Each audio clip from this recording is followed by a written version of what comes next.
வணக்கம். இன்னைக்கான தலைப்பு "இயந்திர கை ஓங்காது". இது பிச்சைக்காரன் படத்துல வில்லன் சொல்ற டைலாக்கு. இந்த டைலாக்கு என்னை ரொம்ப ஈர்த்திருச்சு. ஏன்னு கேட்டிங்கன்னா, பணத்துக்காக நாம எல்லாருமே நேரத்தை அடகு வைக்கிறோம், நம்ம சந்தோஷத்தை அடகு வைக்கிறோம், குடும்பத்தை ஒழுங்கா பார்க்க முடியல, சமுதாயத்துக்காக நேரம் செலவு செய்ய முடியல. இதுக்கெல்லாம் காரணம் நம்ம ஏந்தி இருக்கனால தான், நம்ம அடிமையா இருக்கனால தான்.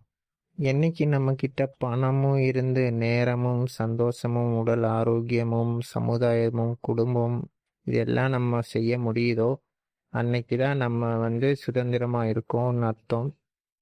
அதனால எல்லாரும் வேலைன்ற சூழ்ச்சியில இருந்து எவ்வளவு சீக்கிரம் விடுபட முடியுமோ விடுபட்டு நம்ம சுயசார்பா இருந்தோம்னா தான் நம்ம கை ஓங்கும், மக்கள் கை ஓங்கும். சிந்தியுங்கள். பிடிச்சிருந்தா இந்த கருத்தை எல்லார்ட்டையும் கொண்டு போய் சேருங்க. நன்றி.